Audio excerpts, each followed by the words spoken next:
This podcast is sponsored by nobody. Hey dudes, welcome to Splat from the Past, the only 80s themed horror and sci-fi show where things can get totally radical.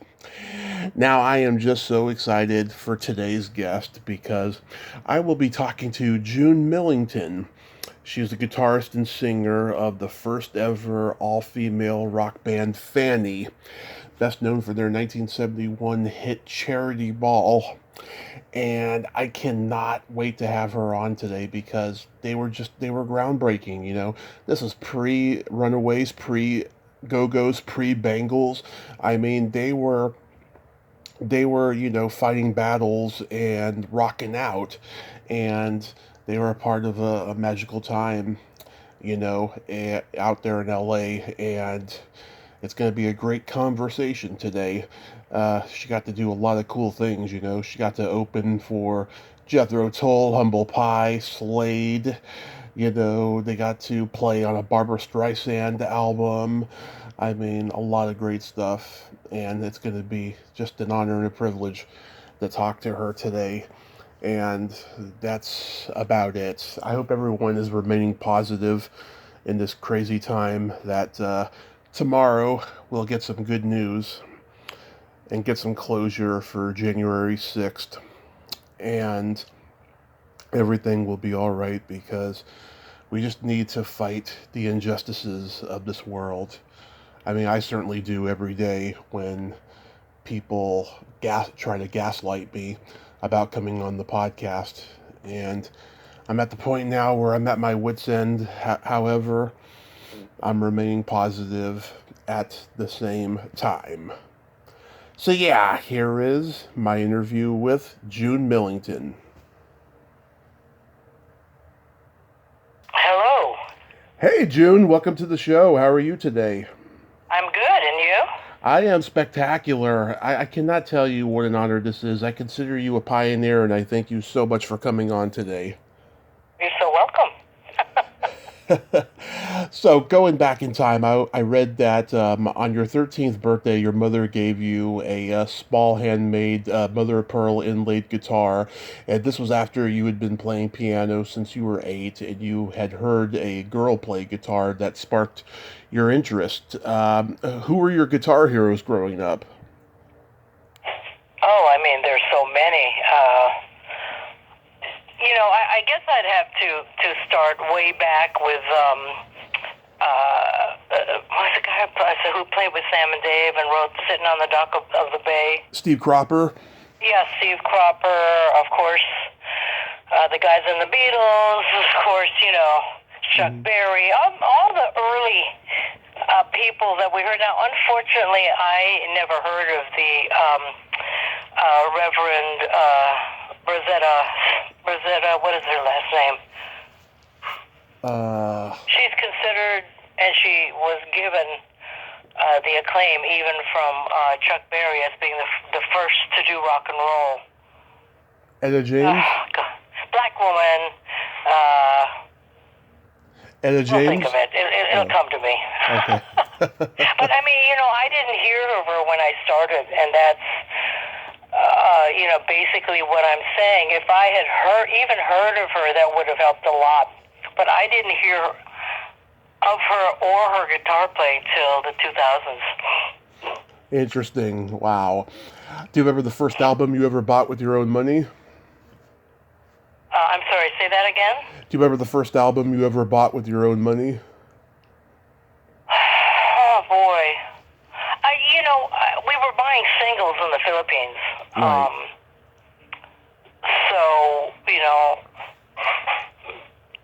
I don't know if albums existed in the 50s, but we didn't know of it in Manila. So probably the first album I bought would have been something like the Beatles. Ah, nice. Yeah. How about the first concert you ever went to? I'm pretty sure it was,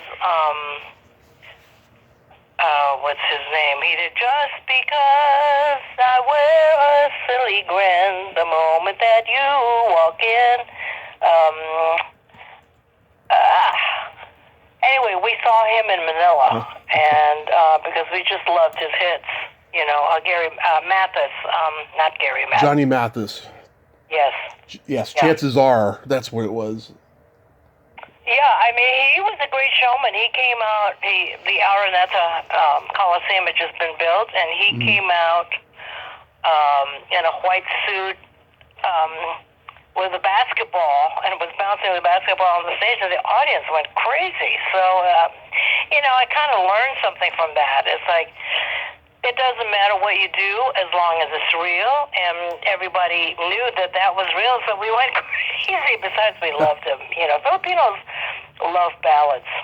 Yeah. No, we really do. Dahil Sa'yo is still, you know, really popular, and that's a song that means because of you. So I don't know the full translation, but I'm sure it's all about because of you, I can't live my life, or something like that, you know. Right, right. Now, you were born and partially raised in Manila, and then you moved to Sacramento, what, 1961? Yeah, I was 13 and Jean was 12. Yeah. And I can imagine at that time it was pretty segregated. It was pretty what? Segregated. You know, it didn't really feel that way to us, and in fact, years later, I asked my dad why he picked Sacramento, and he said it was because he had driven all around the country, and he thought that would be where we would experience the least racism. Although, I will say that there was, it wasn't segregation per se, but you know, the races definitely kept apart. But however, when we started doing music, that just disappeared. There were no color lines when we were playing, when we were actually on stage playing music, and there were actually kids jumping onto the dance floor. Yeah. So after high school, you attended UC Davis, hoping to become a surgeon at that point? You know, my dad wanted to be a nurse, so I kicked it up a bump from there. But really, we were serious about the music. And UC Davis, and we were already doing a lot of gigs. So UC Davis is the first place I saw the Grateful Dead, where I saw the band that had the early form of Crosby, Stills, and Nash, although it didn't have Nash in it, Buffalo Springfield. Right. It had everyone in the original band. They played at the college, and I was there with Gina. We were completely stunned. I mean, I think when we saw Buffalo Springfield is when we realized, you know, what the gig really, really was. Their presentation was so good. The harmonies were unbelievable. The band rocked. I mean, the whole presentation was just top notch.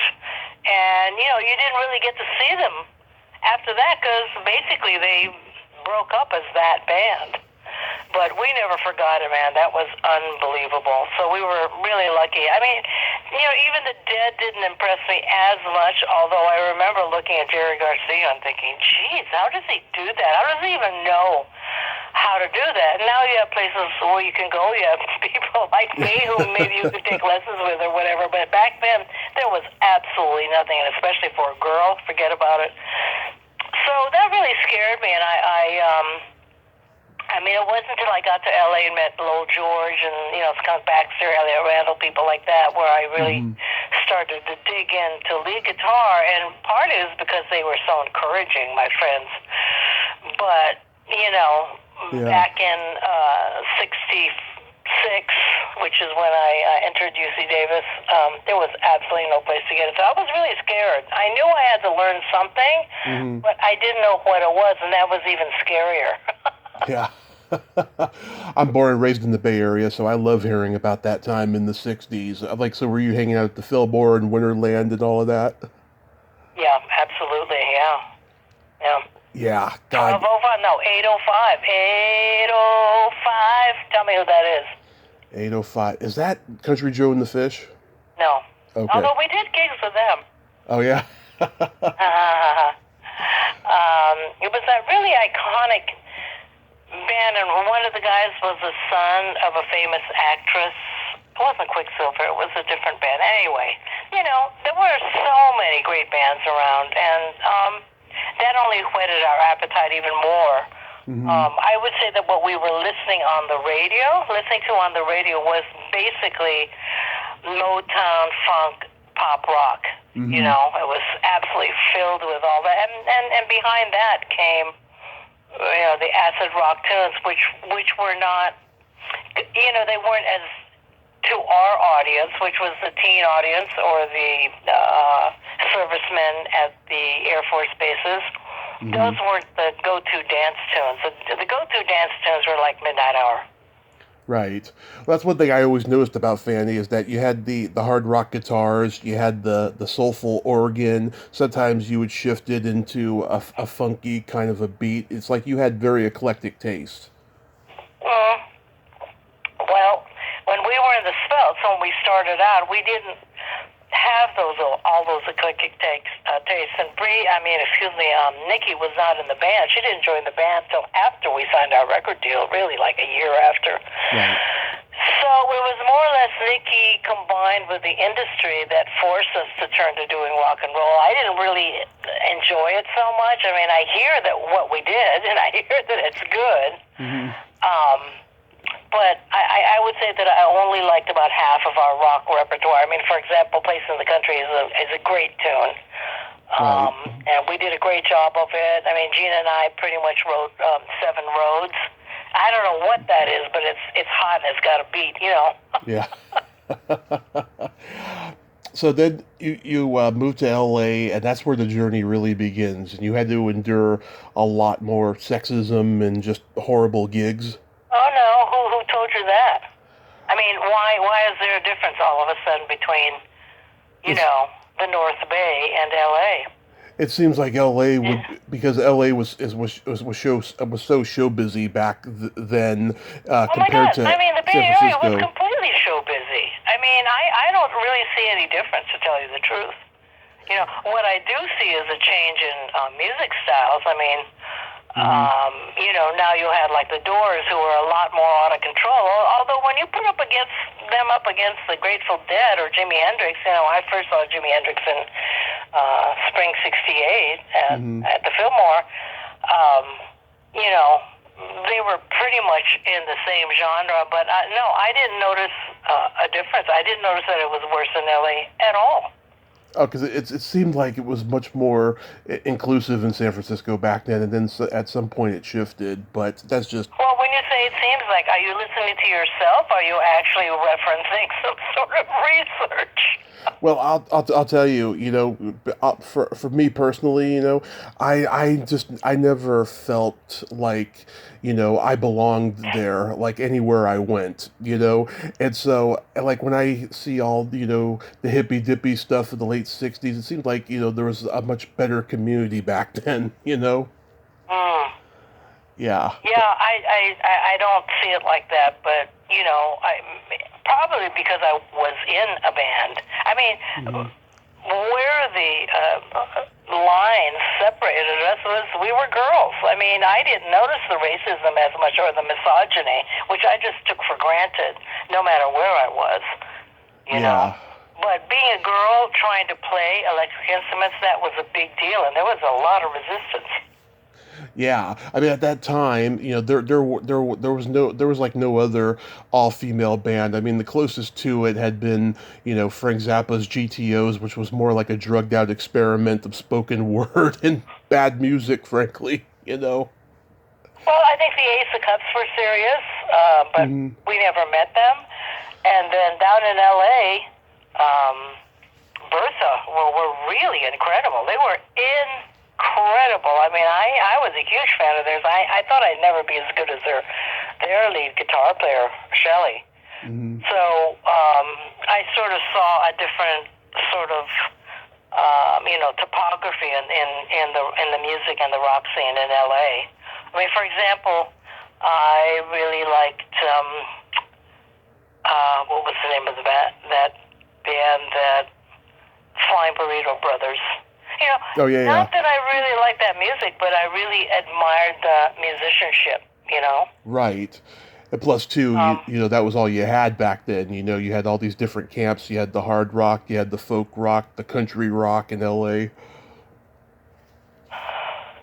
Yeah, but I mean, how are you separating that? Just in genre, or the people they hung out with, how much drugs they took, Yeah. how misogynistic they were? I mean, I'm asking you that seriously.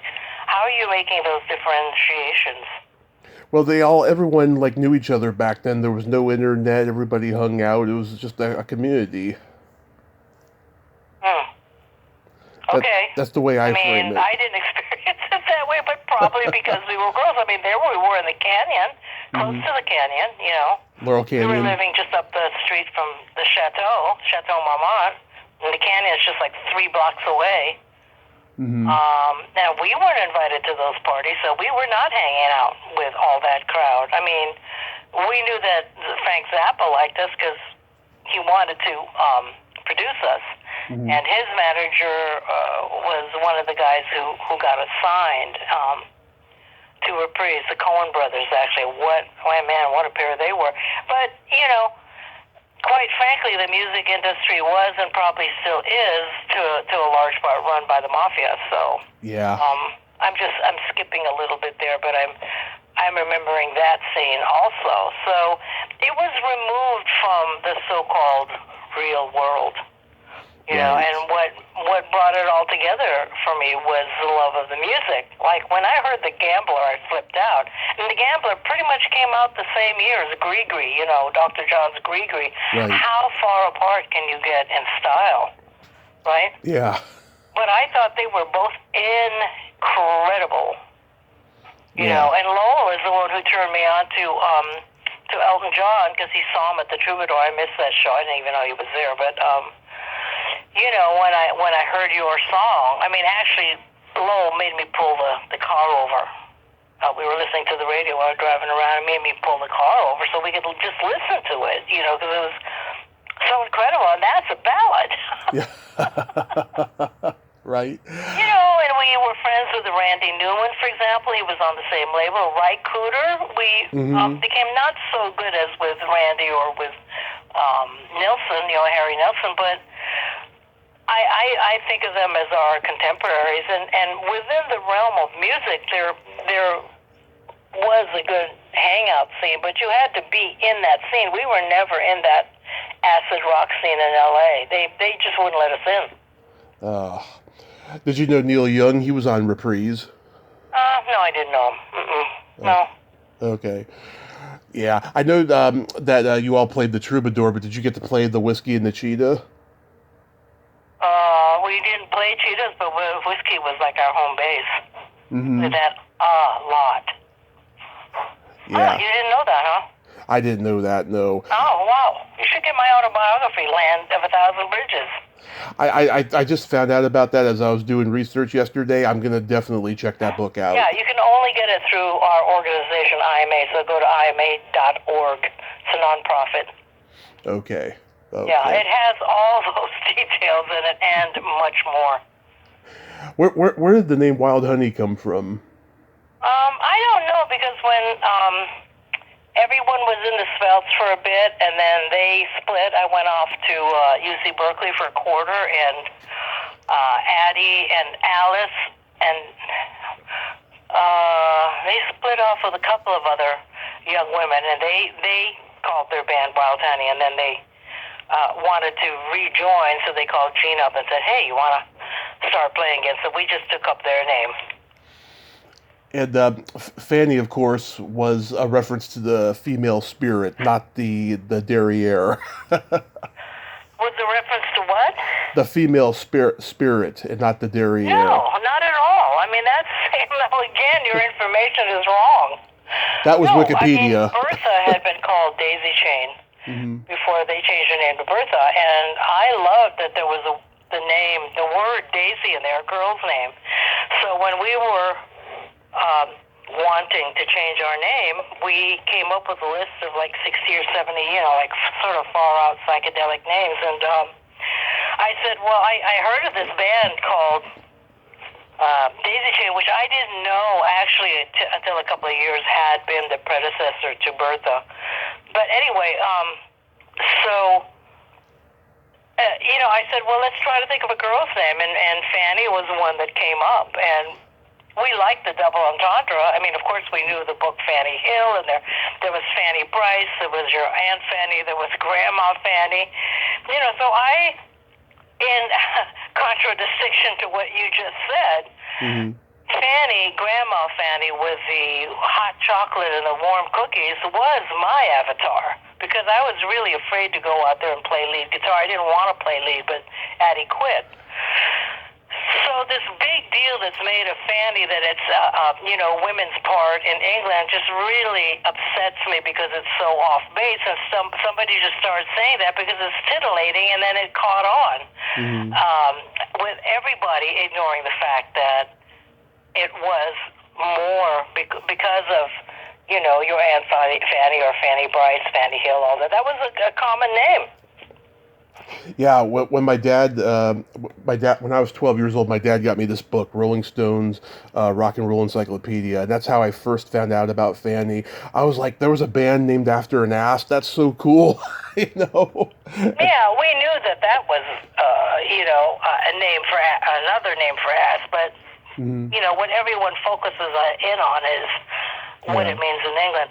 But, despite that, it was a double entendre, and we thought that was pretty funny. And so did management, and so did the record company. So that became our name. But really, we were trying to find, among other things, a girl's name that we could name the band after. And that seemed pretty good, because at least people knew the name Fanny. I mean, if we would have called it, I don't know, Jane or something like that, it definitely wouldn't have gotten as much attention. But quite frankly, it's because of the way that we played that we got any attention at all. So I just want to point that out. Okay, yeah, It wasn't not because of the name. I get so embarrassed when I read things I get off of Wikipedia or IMDb. It's always wrong, Yeah, you should get my book. I will. I mean, it has all the truths in it. I wrote that book as truthfully as I could, so that everyone could get the real information. Is it true that you were all disappointed by the first album because you didn't think it represented the band? I don't think that's true. Okay. We might have been disappointed by a lot of the reviews, which many of them were condescending. Mm-hmm. But no. I know there was one. We didn't even know that the first version of that album was released. We played the Fillmore East, and then we went up to Canada to be on the Kenny Rogers show, and we went to a radio station to be interviewed, and that's when we found out that our first album, which wasn't quite finished yet, had been released with a number of, sort of B-side songs. I guess because they just wanted to get something out there. Yeah. I'm a big fan of the song "Charity Ball," of course, which was the big hit for you girls. What's the genesis of that song? Oh, I don't remember, honestly. I mean, I do remember that our attorney's new girlfriend had him disinvite us to a New Year's Eve party because she was jealous of the idea that one of his clients was an all-girl band, and we were going to come to their party.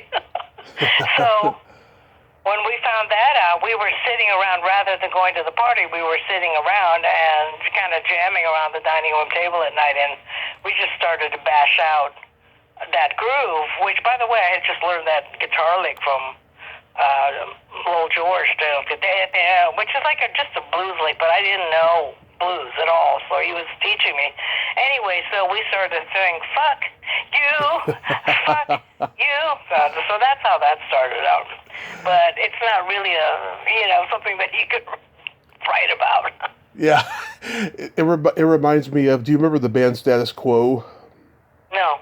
Mm-hmm. Yeah, they had a psychedelic hit called Pictures of Matchstick Men, but they were hardcore, like bluesy, boogie rock kind of a band, and when I hear Charity Ball, just the instrumentation reminds me of Status Quo. Oh, okay.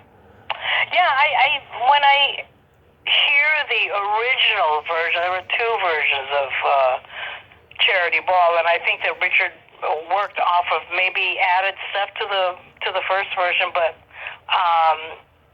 we were in the studio, and I think he played tambourine, so I'm sure we all got really stoned and just, bashed it out. That's why it has all that energy, because we were just we were having fun, and that's what 21-year-old girls, 21-year-old girls having fun sounded like in 1970, 69, 70. Mm-hmm. Fanny did some interesting choices for cover songs. Buffalo Springfield Special Care, Cream's Badge, Marvin Gaye's Ain't That Peculiar, The Beatles' Hey Bulldog. What was the band's incentive for those covers? It seems like you gravitated towards the album cuts more than the hits. Is that what you find interesting about our choices? I find that interesting. Okay. Well, we were huge fans of them all. And yes, it's true that we would always search out the B-sides to the singles. Mm-hmm.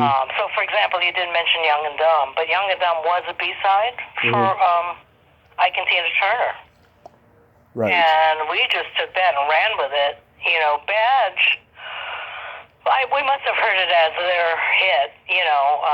Was it Cream who did it? Possibly. Right. Anyway. Right. Okay, so we took that. Because the lyrics, I know you're not a girl, but if you were a girl and you sang those lyrics back then, it was our song, yes, not to, blah, blah, blah. Yeah. It was like, don't walk in the park alone at night. It was like the early Me Too diatribe. It was our song. Those lyrics were ours. That song was ours, although, of course somebody else, or two guys wrote it, Clapton and Harrison. So that's why we chose that song, Hey Bulldog, how can you resist? And plus we were recording at Apple, and we wrote an extra verse, and they just let us do it. It's, let the gals have it, Yeah. Special Care, like I said, we were huge fans of...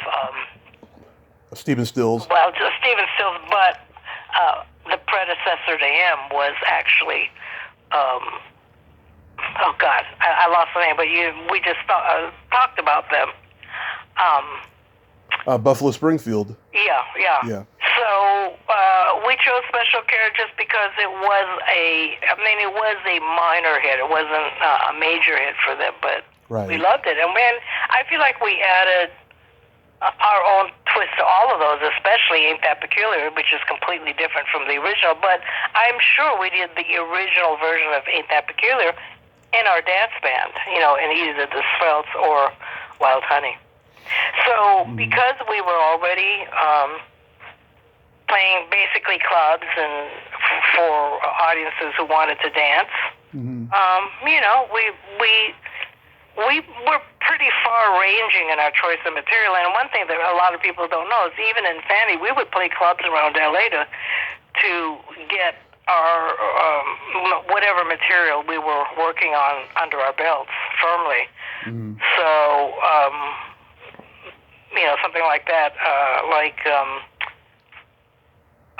the Beatles, dun, dun, da, da, da, da, da, da, we really rocked that at the clubs. And so when we got to Apple, we were able to run it without any, should we do this, should we do that? It was already a done arrangement. And what we did was we just slammed, which you can hear.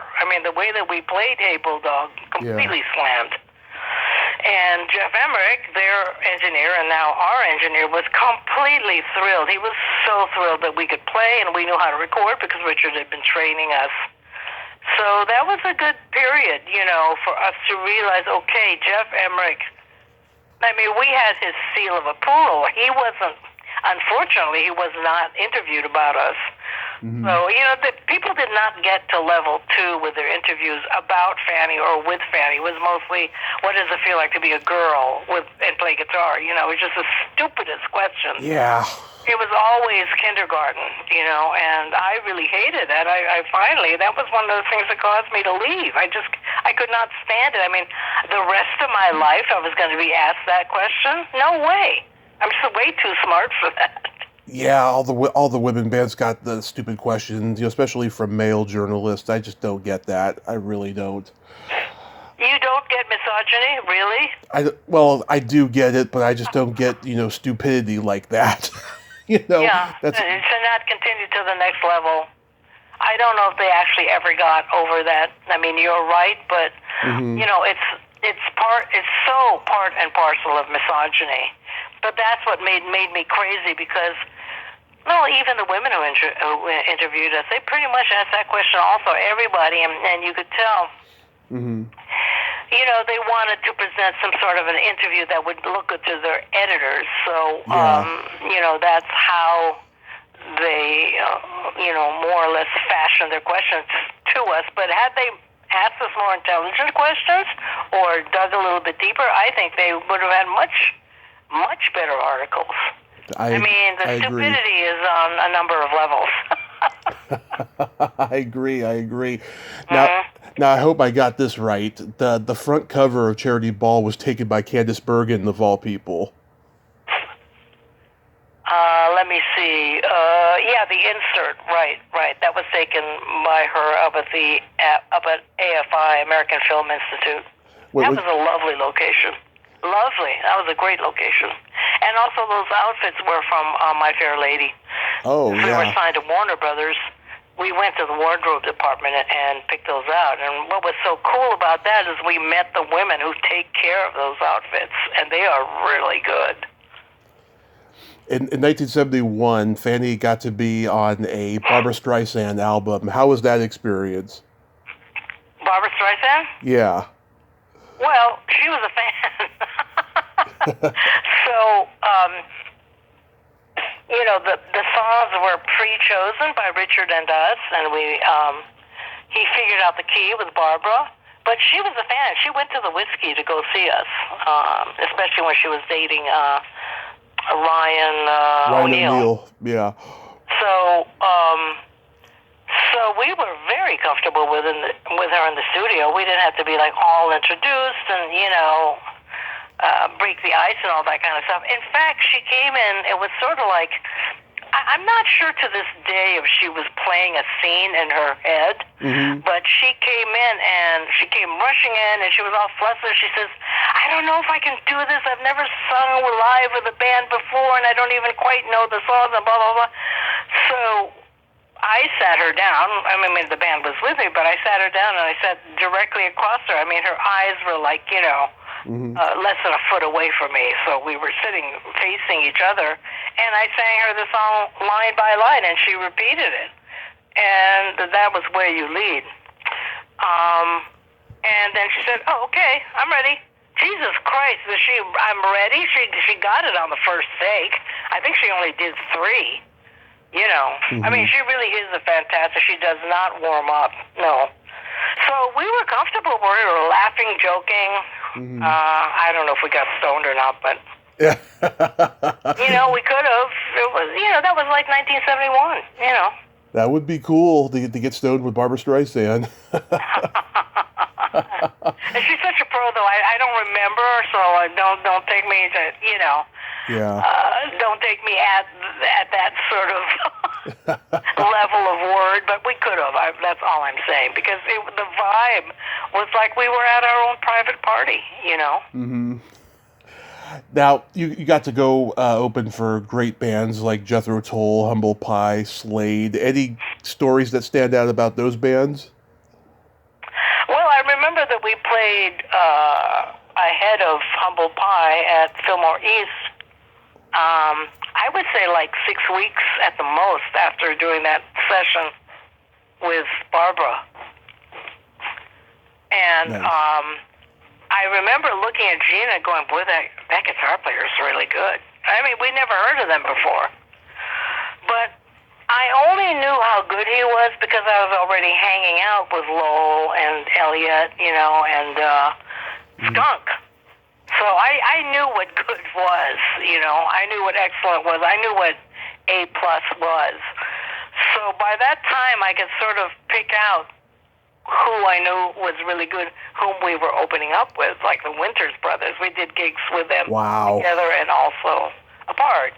We did gigs with the Staple Singers. We did, we even did gigs with Papa John Creech. I think he opened for us, and he just played violin by himself, you know. We played with, who's that band that did Better Love Next Time? Oh gosh. Better Love Next Time. Anyway. Badfinger? That was, Is that Badfinger? No, Badfinger Badfinger was from England, and I don't think they really came and toured the U.S. Huh. Better Love Next Time. Well, you can look it up. Anyway, so we did, we did gigs with them in the Midwest. We opened up for The Kinks. Pardon me. The Kinks. Yeah, that was our first big gig at the Santa Monica Civic. Was opening up for the Kinks.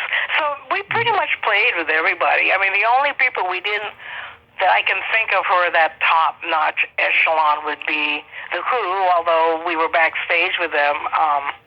The Stones and the Beatles, really, but pretty much we played with everyone else. Stories, Yeah.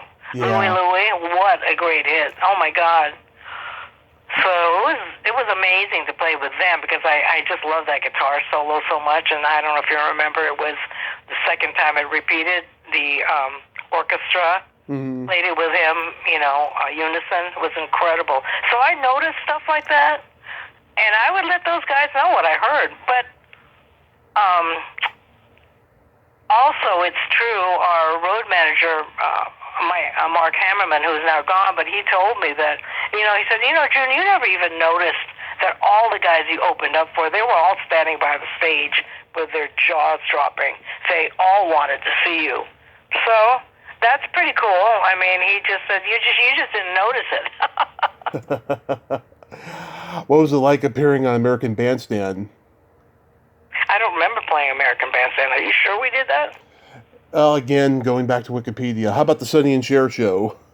Well, Sonny and Cher was terrific. I think he was might have been their first show. But Phyllis Diller was there. She was like the guest artist. But the great thing about being on the Sonny and Cher show was it was right down the street from us at a theater that is designed for doing TV shows. It was literally like near the Capitol building, which is not far from the Chateau Marmont, which, like I said, we lived just above. So for me, that was like a hometown gig. So I was relaxed. I could blow dry my hair at home, whatever. But the amazing thing was that we were sitting backstage, and there was a knock at the door, and Mark came in with Sonny. And he said, Cher would really like to meet you, but she's in hair and makeup right now, so would you come to our dressing room? And we did, and let me tell you, the smile that broke out on her face when her backstage door opened and we walked through was something I'll never forget. It was so genuine. She was so happy and so proud of us, so that was really cool. That is cool, yeah. David Bowie was a Fanny fan. Did you ever get to meet or spend time with him? Oh, my God, you have got to get my book. I mean, that is a kindergarten question as far as I'm concerned. The answer is yes. Yeah. And we were in England. I think we were in Liverpool, and we just done a gig, and he'd done a gig there, which we didn't know. But he had already sent us a fan letter and his first album, which I had forgotten. Alice reminded us of that. But so we get back to the hotel. He had played at a different venue. We get to the hotel, and there's at the desk, they said, there's a message for you from David Bowie, so Mr. David Bowie. So we said, okay, would you read it to us? And I said, so the message said, I'd like to invite you to a party on the top penthouse floor. I'm having a party. So we went, and it was awesome. It wasn't out of control. I mean, of course, there were drugs, all sorts of drugs, and people were drinking, but it was quiet, subdued. There were beautiful chairs. It was beautifully laid out. It was awesome. And I spent a lot of time talking to him that night. He did mime for us, too, for everybody who was there. He was super into mime at the time. Mm-hmm. And, he was brilliant. He really was. And I so enjoyed hanging out with him. And I ran into him, several times post that evening, and it was always the same. He was great. He was gracious. He was so smart, I really loved him. How did you feel about, bands, after Fanny disbanded, the Runaways, the Go-Go's, and the Bangles come out and stuff? Did you think, wow, we really, paved the way for them? Well, we knew we were paving the way for whomever came after us while we were doing Fanny.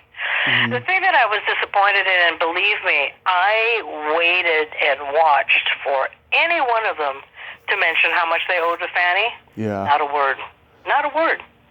Until the documentary that's coming out, and then there are forebears, they came before us, blah blah blah. It's easy to say that 50 years later, Yeah. when you're successful and you have the hits. But I have to admit that I understand the ethos of you're in the next band that's going to make, or maybe will make it, and you're working as hard as you can. But still, it would have been nice if one of them would have said something.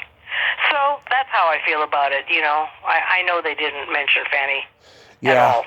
It was all about them, and that's how it is. That's how the music business is. It's it's down to you, and you're working really hard to get your hit right and get your name out there. So that's how it was. Yeah, the Bengals never mentioned the Go-Go's and thanked them for, opening the door for them, but instead, if the name ever came up, it would just be like, oh, we're not the Go-Go's, we're our own different band, it was kind of a competitive rivalry there, sadly. I really like your solo albums, it seems like you've always been a big fan of funk. Oh my God, that's what we started off with. That's what I said earlier. So one of the first songs that I remember learning, it was not the first one, but one of the first ones that we must have played for a year straight in clubs was Walking the Dog. Mm-hmm. So that type of groove and that type of guitar playing definitely got burned into my DNA, and I love it to this day. I feel a lot more locked in, actually, with African rhythms than with anything else, because all those funk tunes are basically, based around that. You take something like "Set Me Free, Why Don't You, Babe" by the Supremes. I mean, it's got all that. It's got percussion. It's got probably flutes and whatnot, but it's so funky. And it's funny, I was talking to Richard Perry, our producer, and Barbara Streisand's producer, and Carly Simon's producer, and so on. Right. I was talking to him a couple of years ago, and at the end of the interview, I just kind of circled back around. I said, so Richard, is there anything else you want to say about my guitar playing? And he said, he mentioned Barbara Streisand's version of Not Where You Lead. It was the album before, and it was a Laura Nyro song. Yeah. I was born from love, and I was rocking, I think it was that song. Good ship, Jesus. Anyway, so he said, your guitar playing on that. I mean, his eyes lit up, and I was so taken aback, and I said, how come that track? And he said, because you put the street into the track. And that's one of the highest compliments I've ever gotten from anybody, because he knew me so well, because he was essentially at the time learning how to become a hit record producer, and he got it within the first few months of our first album being released, with probably around the same time, because I think that album was coming out the same time our first album was. But in any event, so he was learning how to produce hits, and I hung out with him all the time because I was so I fell in love with the process of recording and watching him produce and get the best musicians. Like Jim Gordon just died, and I was able to relate a few stories about him because I knew him through Richard, and later on through Tom Sellers. So, all those great players, they were, single-minded in what they did, and that's what it takes. You got to be single-minded, and you cannot stop. I think that's, if I have, I figure you're probably going to ask me down the line, what's your piece of advice? And that is my advice, don't stop. I'm just watching a documentary right now on actually YouTube about Dizzy Gillespie, and he said, the first time he put together his own band in 1946, he went out for a couple of weeks tour down in the South, and he said it was a complete disaster because no one knew how to listen to bebop. They didn't even know. Even I don't really know the language, but the contemporary audience didn't understand that language, but he never stopped. I mean, Dizzy Gillespie, one of the greatest names in the jazz world, he just said that first tour was a disaster. Yeah. So I really take heart at that, because you never, if you are intent on never stopping learning, there's always something more to learn. Absolutely, I agree. But no, I never asked the advice question, because everybody does that. I think I would say that's a kindergarten question, but it's definitely a cliche. Cliche, that's right. Yeah. Yeah, but I love that title track on "Running." I think it's a fucking catchy song. I like it. Yeah, and I'm still in touch with John Cuniberti, who was the engineer on that album. In fact, the albums that he cut after that were Joe Satriani. Oh yeah, Satriani. God, what a badass he is. Yeah. So, we understood each other. We understood what we were doing, and he let it slip one time. He said, "June, I learned more from you in the studio than I have from anybody else." And that was because of my years of hanging out with Richard and hanging out at Olympic Studios in London and so on. I just was fascinated by the whole process. Mm-hmm. In 2016, you were in a movie called Sugar about a politician's wife who secretly forms an all-woman rock band. How did you get involved? Was that fun? First, let me say that it was about a woman who had formed a rock band. Okay. Before being married to this guy. And the crux of the story was that one of the women had died, and she'd sent another woman in the band a cassette and said, I think you should think about carrying on. And by this time, they were in their 50s. How I got involved was the producers of the movie were looking for an Asian bass player over 50, and they were searching the land, and they could not find one. Now think about that for a second. They could not find an Asian bass player over 50. So they heard about Jean, and they couldn't get a hold of her, so they called me, and I called Jean, and she said, "Oh, I can't be. I'm too busy right now." So I said, "Well, I can pretend to be a bass player," and that's what I did. In fact, when making the audition reel for them, I just started to jam on a lick, and that became Stormcross on the Fanny Walk the Earth album. About a year later, I actually wrote the song to that lick. I mean, the intro is exactly as I played it on that reel. Are you familiar with that song or with the album? Which one again? The song Stormcrossed on the Fanny Walked the Earth album. If you haven't heard it, you should check it out. It's really a great song. In retrospect, when I listened to it, I realized it's my homage to Jimi Hendrix. Wow. I'll definitely check it out. Yeah, no, I'm not too familiar with that one. But acting, did you enjoy it? No, I sucked. I gotta tell you, I definitely sucked. I could pretend to play bass, but the star of the show, now I forget her name, but man, she could act. She'd already won a Tony, I think. Yeah. And I was just, what I loved about being in that was I loved the production. It was mostly women, so the woman art director, woman director, a lot of women actors, etc. And I loved watching the clockwork of it all working together and everyone having pride in what they're doing. Yeah, it's a lot of waiting around acting. Yeah. I was not good at it. Well, that's good to know. But I got the song Stormcrossed out of it, so it definitely lit some sort of a fire somewhere in me, because I never would have written that song without that audition reel. Yeah, and at least you got to try something new too. I'm sorry, what did you say? At least you got to try something new too, which was acting. Yeah, it's good to know. I mean, I suppose I could do it again in some, minor role, but like you said, the whole waiting around and everything, well, I really enjoyed meeting everyone. It was really an incredible experience in that way. So what do you got going on these days? Well, I'm writing book 2. PBS is releasing the documentary, Fanny, The Right to Rock, on May 22nd, and so we're going to go we're all meeting in California. All of us Fannies who can play, but actually including Jean, she's going to sing. We're meeting in Southern California in second half of May, and we're doing, I think, 4 gigs. We're working our way up to the Bay Area and possibly Sacramento doing gigs. So that's kind of a big deal. That is actually pretty big. I'm pretty close to Sacramento, so I'll keep an eye out.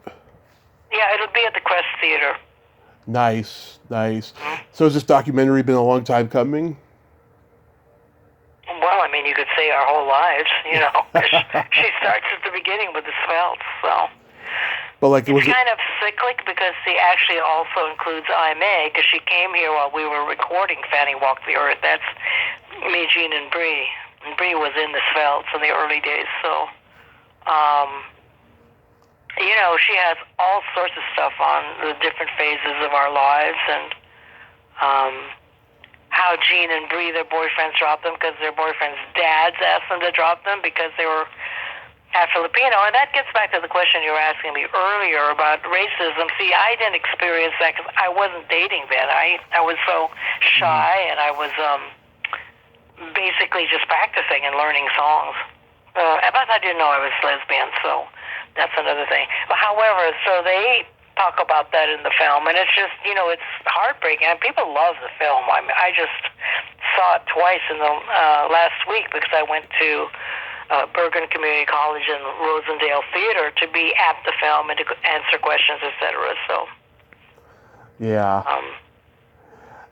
Do you have any hope of Fanny ever even getting considered for the Rock and Roll Hall of Fame? No.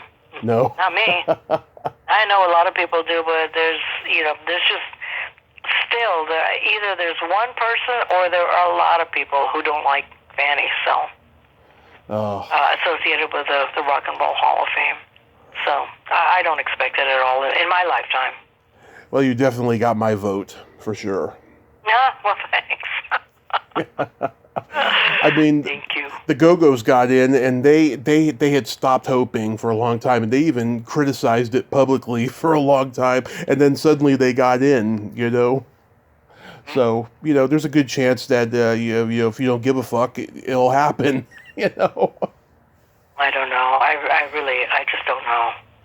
It's inconceivable to me that they haven't ignored us for this long, and if they're embarrassed, they probably don't want to show their faces to be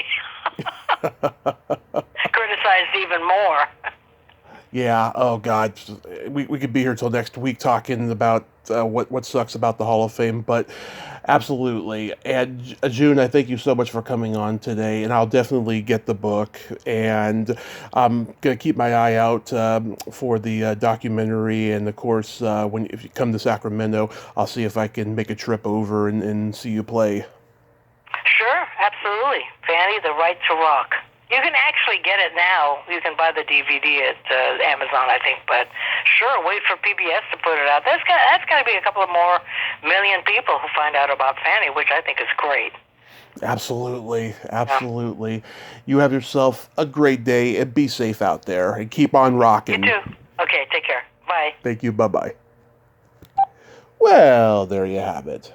June Millington. Ain't she a sweetheart?